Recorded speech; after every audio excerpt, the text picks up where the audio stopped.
itong ground journey na to. Ayan, para makita nyo kung gaano kahirap itong mga pinagdaanan namin bago kami makoronahan. Charot. At ito nga, i-flex ko nga din pala itong sapatos ko kasi bagong issue to. Ang sarap kasi magtrabaho guys kapag bagong sapatos. Charot. Ayan, ito yung mga daladala ko kapag nagsasite ako.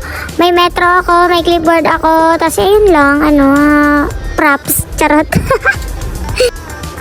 Mga plano nga pala at cutting list itong laman ng clipboard ko. Ayan, naghihintay ako ng inspector, magpapa-inspect ako.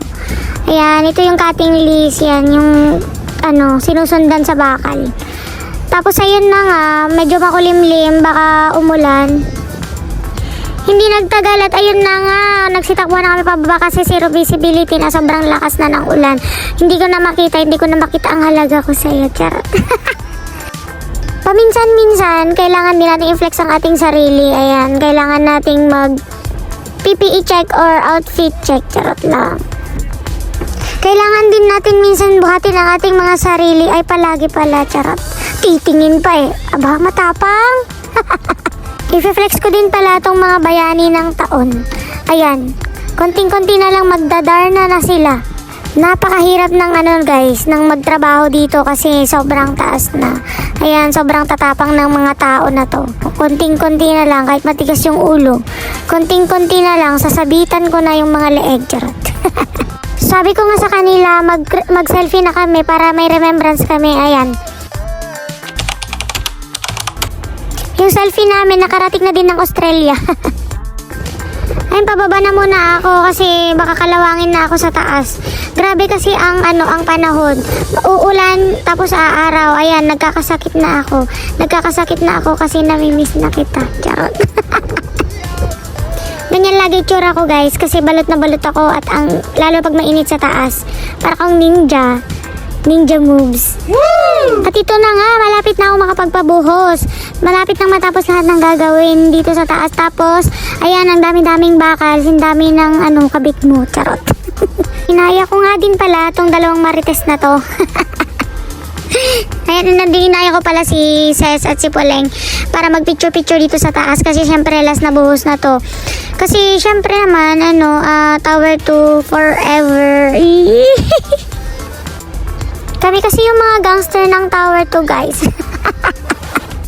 Ang asim ng mukha ko dyan guys kasi sobrang init. Ayan na, ito na yung mga picture namin. Pak, ganun. Ayan, kasama din dapat si Foreman dyan kasi nakalbo na yung ulo niya.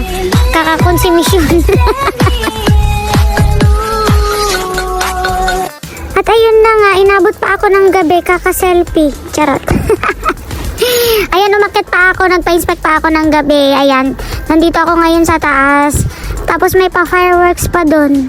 Doon na ata sa Mauwa yun, nanood muna ako.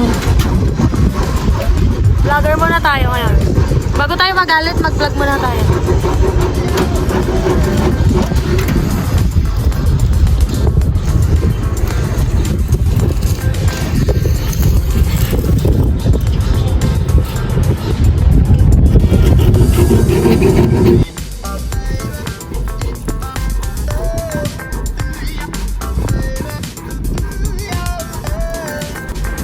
Okay, final inspection na ibang scope para makabuhos na. Ayan, preparation na guys for the buhos ang person.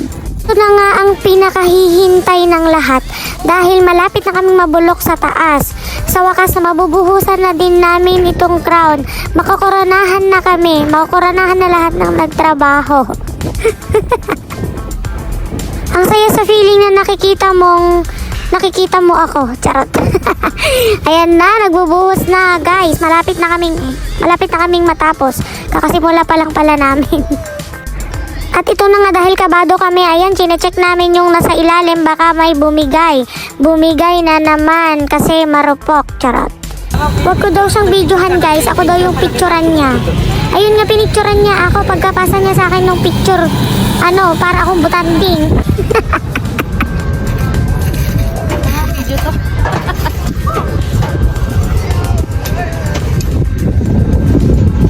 Talagay ko sa vlog.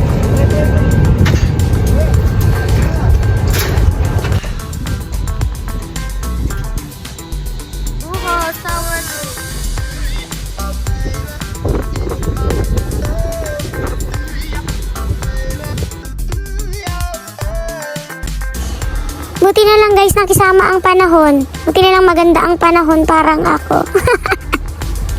Buti na lang nakisama ang panahon. Parang pakikisama ko sa'yo. Charot.